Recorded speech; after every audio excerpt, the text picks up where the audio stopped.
WashingTECH. Hey, it's Joe, and I don't have to tell you, relationships are critical in Washington.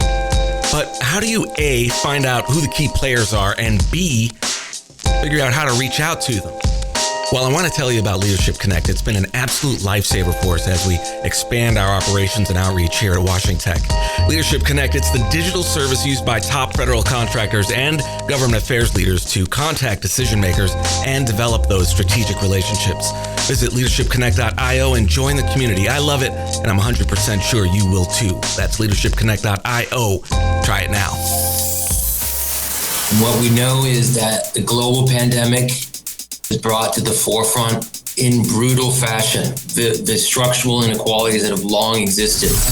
Welcome to the WashingTECH Tech Policy Podcast. The latest tech law and policy news and brightest tech law and policy experts wherever you are. So you can stay informed, on the move, in less time. From Washington, D.C., it's the WashingTECH Tech Policy Podcast. With Joe Miller. Joe Miller.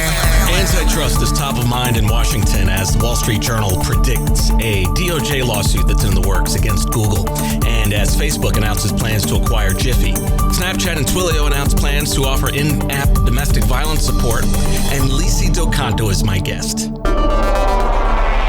Hey everybody, the Wall Street Journal reported on Friday that the Department of Justice is prepping an antitrust lawsuit against Google. The suit is expected to focus on allegations that Google is monopolizing the online advertising ecosystem. Facebook also came under scrutiny in the Senate last week with a bipartisan group of senators calling foul on Facebook's plans to acquire the popular GIF-making platform Jiffy in a $400 million deal, which would give the social media giant access to Jiffy's huge user database and roughly 700 million daily impressions. The acquisition would also give Facebook access to data on all of the platforms into which Jiffy is integrated. Facebook's competitors like MailChimp, iMessage, Signal, Snapchat, Slack, Telegram, TikTok, Tinder, Trello, and Twitter. Snapchat and Twilio announced plans last week to offer in-app domestic violence support, according to an exclusive report from Axios. The rollout will include an effort to address victims' mental health concerns. Snapchat will be partnering with the National Network to End Domestic Violence to provide resources, including a way for friends of victims to offer support. Twilio announced that it would provide $2 million in cash grants to orgs providing support services during the pandemic. Remember James Damore, the white male Google engineer who was fired back in 2017 for writing a screed entitled Google's Ideological Echo Chamber? The one that went on and on about how the corporate culture at Google discriminates and marginalizes the viewpoints of conservative white men, namely the alt-right. Well, he decided to move to dismiss the case, a motion Google then joined, which led to a resolution that wasn't made public. So it's over. No one knows the details, but the matter that consumed the tech community for months over 2 years ago has now drifted away like it never happened. At the same time, a number of former and current Google employees have reported that the company's efforts at diversity and inclusion have gone down, and that the company has made drastic cuts to its diversity and inclusion programs, allegedly because the company is afraid of scrutiny due to this concept that they have some sort of anti-conservative bias, which, for as long as we've been doing this podcast, at least, diversity has been under scrutiny for diversity. So not really sure where this whole narrative comes from. But as we can see, we have two sides of the story here. 9 U.S. senators led by Elizabeth Warren and Bernie Sanders wrote a letter to Amazon CEO Jeff Bezos demanding an explanation for his company's firing of at least 4 Amazon workers who'd raised concerns about Amazon's working conditions during the COVID-19 pandemic. The letter noted that COVID-19 infections have been reported in some 100 Amazon warehouses, that at least 3 Amazon workers have died from COVID-19 complications, and that an Amazon vice president resigned in protest over the company's handling of employees' complaints. Other signers included Cory Booker, Sherrod Brown, Kirsten Gillibrand, Ed Markey, Richard Blumenthal, Kamala Harris, and Tammy Baldwin. No Republicans signed the letter, not even Josh Hawley, who has been very vocal about his concerns regarding what he sees as Amazon's anti-competitive behavior. Amazon's report is due by May 20th, so 2 days. A conspiracy theorist in London ran up to Michael Dimitrodi, an apprentice 5G engineer, and yelled, "All you engineers are trying to import the 5G in every single box," end quote, and then spat in his face. Vice News reports that it wasn't the first time Dimitrodi has been harassed by lunatics for being a 5G engineer. One woman jumped out in front of his truck in the middle of the street and accused him of, quote, "spreading 5G from the top of his vehicle," end quote. Another guy started yelling at him when he was just standing in line in his uniform getting ready to buy a sandwich. Really don't know what else to say. Finally, the FCC has fined Sinclair Broadcasting for $48 million for airing paid fake news segments 1,700 times across its stations nationwide in 2016. However, the FCC hasn't revoked Sinclair's licenses, even though Sinclair attempted to maintain control over stations it was supposed to divest as part of its proposed merger with Tribune back in 2018. Also in 2018, Sinclair was clowned for forcing its local newscasters nationwide to read the same script echoing President Trump's exhortations about quote-unquote fake news. Despite this pattern of conduct, FCC Chairman Ajit Pai refused to revoke Sinclair's licenses, saying requests by advocates to do so were politically motivated. You can find links to all of these stories in the show notes. Stay with us.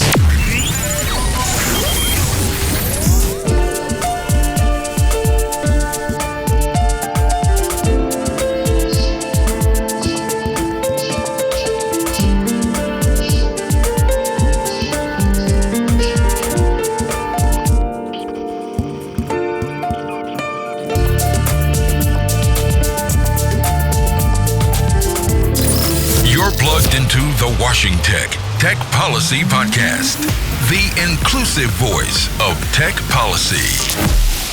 My good friend Licy Do Canto is back this week. Licy's Executive VP and Managing Director at BCW Global. He's an accomplished, values-driven leader with more than 2 decades of experience at the national, state, and local levels across the nonprofit, philanthropic, corporate, and government sectors in developing and leading integrated public affairs campaigns combining strategic communications, political and legislative initiatives, policy, coalition building, grassroots, grasstops, you name it. He built a nationally recognized strategic public affairs communications company, providing strategic counsel and support across consumer, advocacy, public relations, corporations in crisis. He's a recipient of multiple industry awards, including the Hill Top DC Lobbyist for, 11 years now. Licy Do Canto. Joe, thank you very much. I'm excited to join with you and your audience again, especially in this unprecedented time. Serious times, man. Shootings, COVID-19. It's just overwhelming. We've been focusing on COVID-19 for the last several weeks, thanks in large measure to your help with some of the guests that you've introduced me to. So I want to get your perspective now get your take on COVID-19 and how it's impacted different communities in different ways. What are your thoughts here? Joe, COVID-19 is the most serious health crisis this world, our country, has experienced in more than a century. And what we know is that the global pandemic has brought to the forefront in brutal fashion the structural inequalities that have long existed, especially in this country, in our educational system, in healthcare, and in so many other areas of our lives and throughout this country. As one think tank has described it, the virus doesn't discriminate between people, but the accompanying economic shock certainly does. We've all seen the large stimulus dollars that have come from Congress. And despite those, it is the least disadvantaged communities of color and vulnerable communities. Those most susceptible to harm or neglect, the poor, the uninsured, the homeless, the elderly, the frail, those with chronic disease. These are the communities that are suffering the most. COVID-19 is a mass-scale crisis with mass-scale, multidimensional impact. And it's going to take us many, many years, if not decades, to fully understand the impact that it has on all of us. And you've worked in the diversity and inclusion space for a long time. Why is DNI, and most of us know you may be preaching to the choir here, but why is DNI important to recover and thrive in our next normal? Joe, I just wrote an article about this called Why Embracing Diversity Will Lift Us Out of This Crisis Faster. This crisis is forcing companies to rethink, rewrite, rebalance their social contract with their employees, the communities that they serve, and in many cases, their shareholders. A key focus of this rebalance is to help companies accept the responsibility and then embrace the opportunity that this current moment provides to unlearn stale patterns, confront the limited narratives, and champion the we agenda that is the foundation of diversity inclusion and is the necessary part of every company's innovation and relevance. Diversity inclusion in all of its forms is a powerful voice as businesses and communities come together to consider and confront the myriad of profound challenges directly affecting us all, especially the most vulnerable. And the smart solutions that, Joe, that we're going to need to help us adjust to the urgencies of the new realities of this world.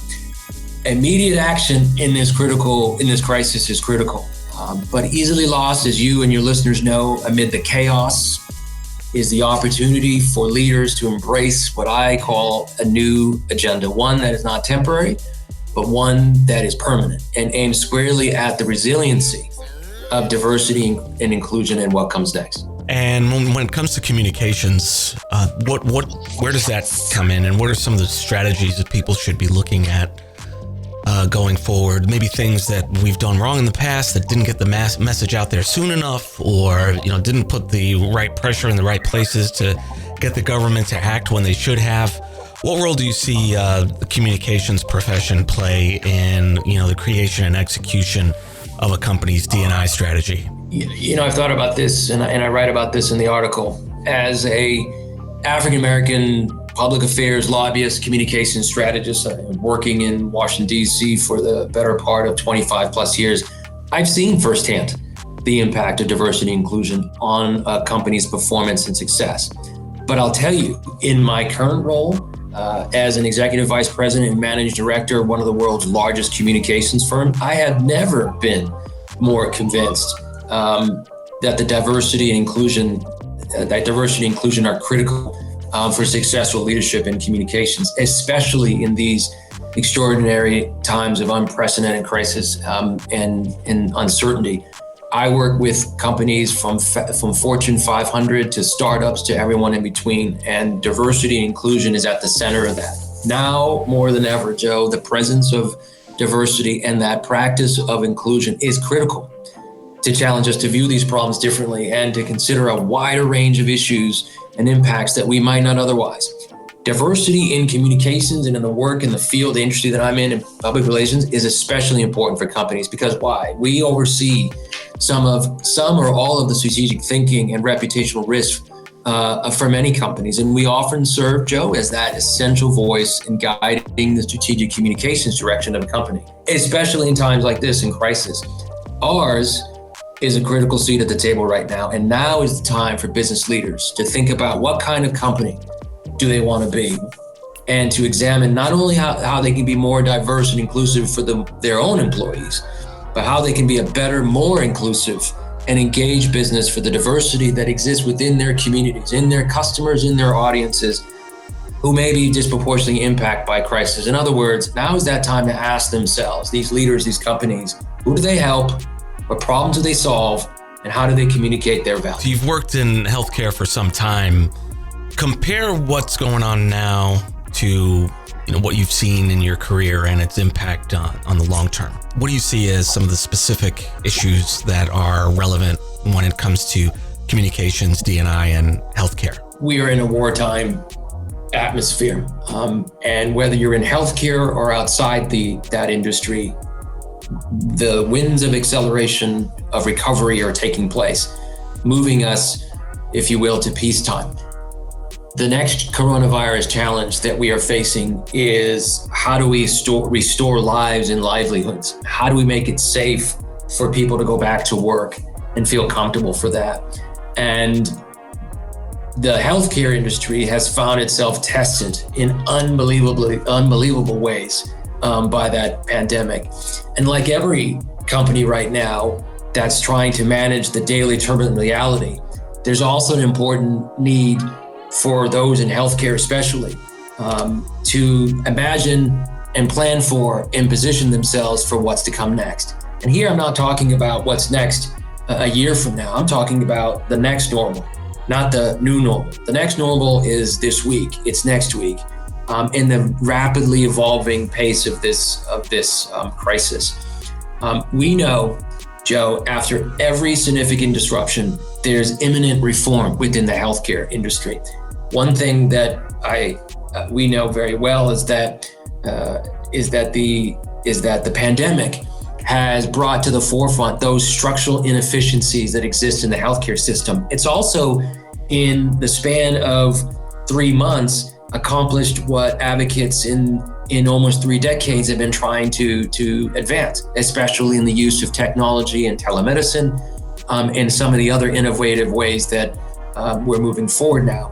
But what we also know is after 2008 and 2009, after that major disruption, we had the major changes in healthcare around the ACA. In 2001, after 9/11, we saw major restructuring of the healthcare system as an example of taking on a Medicare prescription drug law. And after the 87 crash and crisis, we saw major changes in healthcare too, and the beginning of the expansion of insurance for young, uninsured, poor children in this country, in the form of the so-called S-chip program.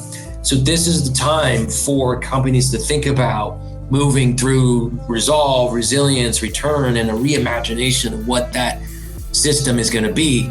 And you can either, as some leaders have, it's difficult to think about what that reimagination and reform is, or you can be like many leaders and begin to recognize the importance of planning for that complicated return stage. Now is that time for leaders to think about, as I said, what kind of company they want to be, and be able to ask themselves and have an answer to, what did you do when the pandemic struck? What kind of company are you?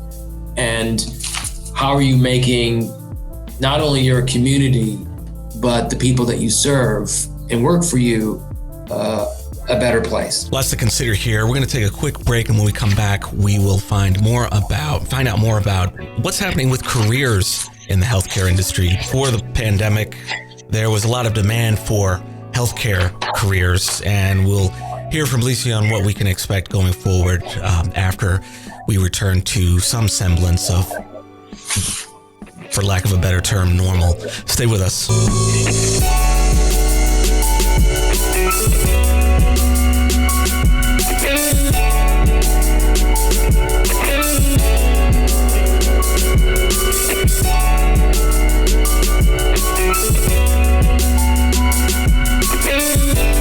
So, Licy, class of 2020, they entered college right on the heels of around the same time of President Trump's election. And now they are graduating into the COVID-19 era. Some are going to work in healthcare, some are going to work in communications, some are going to work like you in both fields. What are some key pieces of advice that you'd have for folks who are graduating this year? This is an unprecedented time for all of us, but especially these young men and women who find themselves in an unbelievably challenging situation where all of a sudden they are, like the rest of us, in a crash course on what the challenges are that have long existed in this world truly are. And this is the time in which they, unlike our generation and many generations before us, will be tested. But in crisis, there's an opportunity. And for these young men and women, the opportunity is tune in, turn outward, and think about how you want to embrace this world and how you want to express your value. And how do you want to derive meaning from what you do and then express that.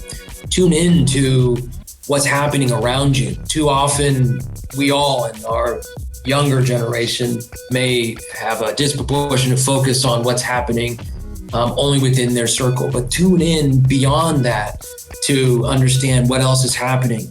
We all are spending a lot more time with our family now, especially our children and other young folks who are either back with their homes or may feel like they're stuck with their family. But one thing's for sure, the power of human relationship is making a comeback, and kids and the younger generation are at the center of that. So I think that important for them to tune in and hear and understand what is happening around them, and then turn outward, bring other people into that conversation with them to help understand what this new world is going to look like, and importantly, how they can help shape and influence it. The one thing I will say is, in crisis, people often feel that they're in the same storm, but not in the same boat. So whether you're young or a person in this class of 2020 looking out, or you're someone further along in the arc of their life and their career, we all play a critical role in making the people and communities around us and that we live in it feel heard and feel included. And we all have a responsibility to embrace that and help others to get this right. So I encourage our young brothers and sisters to join in the fight to get this right, because we need to have the right answers in order to embrace the future that we're all living right now and that will be with us for some time. Great advice for anyone. What are some final ideas you'd like to leave? And tell us, generally what we all need to do in the policy community as we move on from here. In the aftermath of Hurricane Andrew in 1993, Warren Buffett highlighted the business failures exposed by that storm. And he famously said, as I think you know, it's only when the tide goes out that you learn who's been swimming naked. Mm-hmm. The pandemic has unveiled for us those of us, whether personally or professionally or companies or others, who in fact have been swimming naked, whether emotionally, mentally, physically or otherwise. And by that I mean that the pandemic has exposed so much, and the fallout from it has exposed so much, and all of that threatens to widen even further the long-standing inequality that exists in America, and raises the question and places a spotlight on the behavior of all of us and what role that we desire to play in this world moving forward. We need to get these answers right.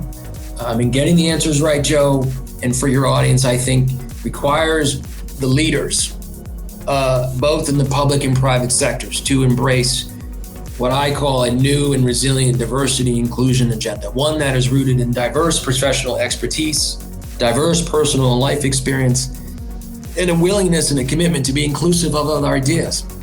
It is in the time of crisis that both people and leaders can help knit that calming together, but they also have a responsibility to knit the communities and people together too, and that's what I hope we can do.